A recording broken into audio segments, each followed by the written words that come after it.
What y'all listening to? Limelight Highlight Podcast.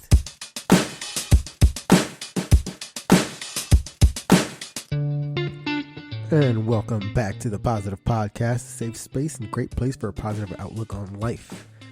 As always, I am your host, Jay Rose, Jonathan Rosario, and hope everybody's doing good and staying safe, I would say. I hope everyone had a great weekend, but all the days are starting to merge and become the same, so it's been like 10 months on this quarantine, or at least it feels like it, and I really hope it doesn't come to be that long. But on another note, we gotta push the urgency of why we need to stay home and quarantine ourselves. We gotta remind ourselves that this is for the better of everybody.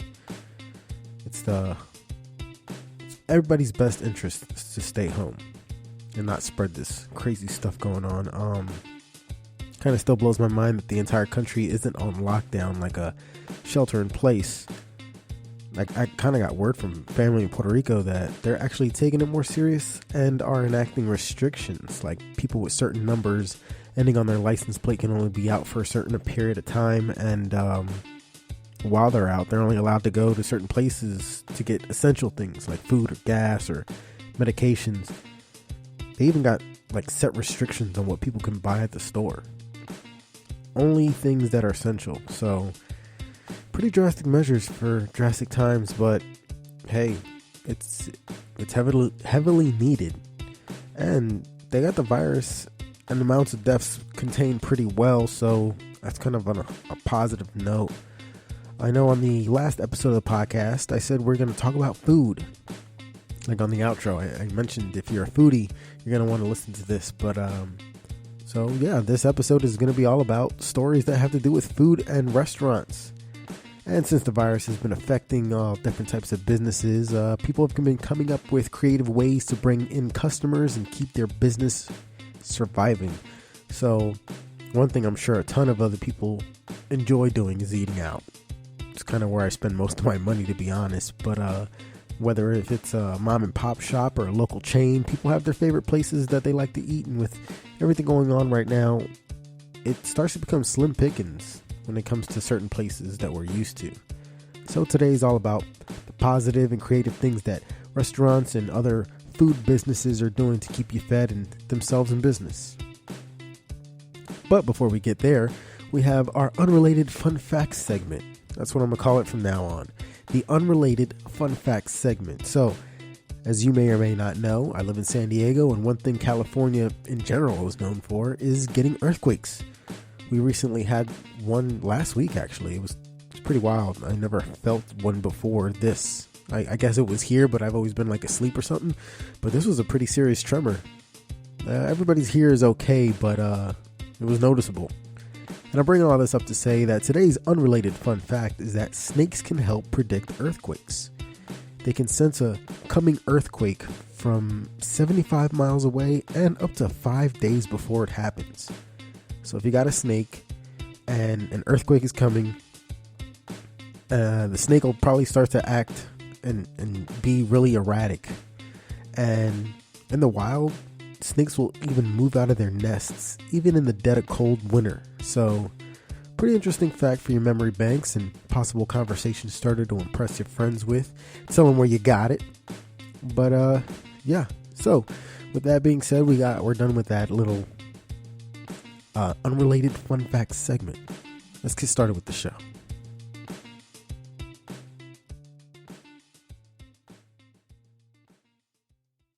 All right. Now, as I was mentioning before, along with the severe cost to human life, businesses of all types have been affected by the coronavirus. Well, we are all well aware of what's been going on. So today we'll be strictly speaking on food businesses in this episode. These businesses have been affected so much that some restaurants, along with other businesses, have been forced to shut down and lay employees off altogether. It's been about 3 or 4 weeks since this pandemic has started to really affect us in such a way that we really had to hunker down and begin social distancing. And restaurants, they've changed their hours. They're only doing takeout or to-go orders, and some won't even let you inside. On top of that, many employees have been laid off and the unemployment number has risen dramatically. And in Seattle, over 40 restaurants have closed permanently or temporarily. New York is a similar story, as is LA, San Francisco, Vegas, DC, Chicago, Atlanta, pretty much throughout all the United States and even Canada. So pretty daunting stuff, I know, but let's talk about some more of the good stuff, like how numerous restaurants are giving away food to first responders and people who are kind of on the front lines. You know, it's times like this where we need to come together and look out for one another. And if there's one thing I love highlighting, it's how much people come together. So despite all the reports of the media as to how the people who run this country are more worried about the economy rather than the people that we have, a ton of people are showing their true colors by helping each other out. As I said in the beginning of the podcast, places like Puerto Rico and others are implementing and enforcing serious restrictions on social distancing and staying home to avoid the spread, but something the whole country should absolutely be doing. But instead, we got people in power still taking this not as seriously as they should because they're too concerned about the wealth and our economy and money and ignoring the fact that people are what really matters. But thankfully, even those large chain restaurants and places like that are actually doing their part to kind of give back just a little bit, you know, so people can still get their favorite snacks or meals. Like Starbucks across the U.S. and Canada are now offering small coffees to anybody who shows to be a frontline responder over the course of the next month. And even though a ton of branches are operating solely as a drive-through location, they'll be providing free coffees to police officers, firefighters, paramedics, doctors, nurses, and hospital employees till around May 3rd is what I read up. Another popular chain is Cumberland Farms. I've never heard of it before, but it was on this list. And it's also a convenience chain that's offering free coffee to people who are helping battle the outbreak. And let's face it, if anybody needs some free pick-me-ups, it's those people who are working on the front lines because, you know, they're working these crazy hours, really late, dealing with a lot of stress. Who else? We got, on the Krispy Kreme website, there's actually a message that reads, I quote, "Just go to Krispy Kreme drive-thru, tell us what you need, and show us your employer badge. That's it. Pick up some free dozens on the way to work for you and your colleagues, or maybe a free dozen on your way home to your family after a long shift." End quote. So that's pretty awesome. Who doesn't love Krispy Kreme donuts? Another chain is a Tropical Smoothie. So Tropical Smoothie locations are also giving away 100,000 smoothies to healthcare workers across the U.S. I'm sure everybody's familiar with Circle K. They have a bunch of gas stations and little convenience stores. It's another popular chain that's giving out free coffee, tea, or Polar Pop fountain drinks when you show ID. Steak and Shake is another one. They have a new We're All Essential program that's offering people in tons of industries 20% off any steak, burger, or fries. And that list includes doctors, nurses, first responders, cashiers, flight attendants, grocery store employees, pharmacists, and a bunch of other people who are actually deemed essential that we didn't know until recently, you know. I like that they put cashiers and others on this list. Shout out to them. And I'm a little late here, but Taco Bell was giving everybody in the country a free nacho cheese Doritos Locos taco. No purchase required. That was up until March 31st, so sorry for the late notice, but shout out to Taco Bell just giving out free food. So, yeah, there's a ton of places on that list that are offering a ton of discounted and free things that I'll be sure to put the link in the show description if you're really interested in checking this out. There's more than just the people that I've mentioned, because there's like a bunch of different chains, but not everybody is familiar with those things. So if you are interested, check out the show notes. Now, I shared this next story about a week back on Instagram and Facebook, but I think it deserves more highlighting for a few reasons. Before we get into the reasons, this story is about a California restaurant that found the owner founded a unique way of staying in business. And in addition to continuing their takeout and delivery service, the Tootsie's restaurant in Stanford Mall in Palo Alto, basically in the Bay Area, has been using their catering services at their local hospitals. So this ingenious program was called Adopt a Doctor or Nurse. The owner, his name is Rocco Scordella. He had community members come in to help commission his restaurant to prepare and serve more than 2,000 meals to various hospital departments in the Bay Area. And on the first day he launched this program, he had over 750 requests, which made his restaurant busier than usual. And it showed how the community really came together. So not only is his catering program helping feed hospital workers, it's also generating a big influx in business that's helping rehire a number of staffers who have been laid off at the start of the shutdowns. So it's, he's doing a lot of things. I really wanted to elaborate on this story because this guy's really serving his community in numerous ways. He's helping feed the hospital personnel. He's found an ingenious way to make his business boom and generate more money. In turn, he's able to expand the number of people on his staff and keep them all employed while helping serve his community. And of course, he's feeding everyone who orders by staying open.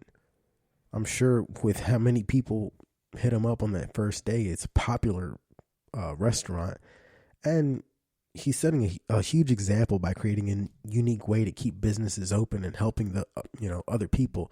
I was reading other similar styles of people implementing this, something close to this. It's not the exact same thing, but people coming together and kind of making a big pot or accepting a big amount of donations so they can help pay for their staff that they had to cut hours for or lay off, things of that nature, that everybody's coming together to really show what a community is. Something I constantly always preach, especially on this podcast. It's that term I like to use, common unity. You got people really coming together, and especially during this terrible time where people don't know, the country doesn't know what to do with some of these people. So it's dark times for people who don't know where their next check is going to come or when this thing is all going to blow over. And people are dying in the streets right now. So we got a lot to worry about. But to piggyback off one person making a difference and bringing the community together, another story I'd like to share is about a mother from Maryland. And since the outbreak, we know that schools are closed, and one of the major subjects that have been buzzing around is how kids who really relied on school for food, amongst other things, are going to be able to eat when school isn't feeding them. I know many kids who grow up in low-income housing or homes or areas that are low income are provided with free lunches when they're in school, provided by multiple programs across the states. I know I've discussed this in previous episodes of the podcast, but with schools being closed, those lunches and some of those children that those children really depended on come to a halt. And it's really affecting those kids because for some that was their safe haven. That was a guaranteed meal that they could eat while they're at school, something less to worry about. But now that there's no school, some of these kids are just going to have to figure out what to do and where to find another meal. It's a really flawed system that we still have to figure out, being one of the most wealthy countries. We still got starving kids in our schools. But if there's one thing that this virus is showing us, it's that the compassion people have will shine throughout even the worst situations. This anonymous mother in Maryland is being hailed a hero because she's leaving out hundreds of bagged lunches for her community during the shutdowns. She's been leaving healthy meals on tent shelter tables or a tent shelter table at a busy intersection in Severna Park in Maryland. There's a sign that's hanging from the table that reads, and I quote, "For anyone who needs it, I will be leaving some healthy sack lunches on this table for you if you are hungry and need to eat. Made with love by a neighborhood mom in a clean and sanitized kitchen," end quote. The table has been stocked with free lunches between 11 a.m. and 1:30 p.m. every day for a number of weeks now, and people in the neighborhood have been expressing their gratitude, especially those who are struggling to feed their families. I can't harp on how important it is to be kind and help others. Like, no matter how dark and gloomy things seem to be, there's always people out there really doing the work that needs to get done to show everybody that there's still good people out there trying to shine a light and be positive no matter what the circumstances are. This lady could be You know, a lot of times, especially now in the age of social media, everybody's doing things for clout and for clicks and likes and views. And this lady just making hundreds of bags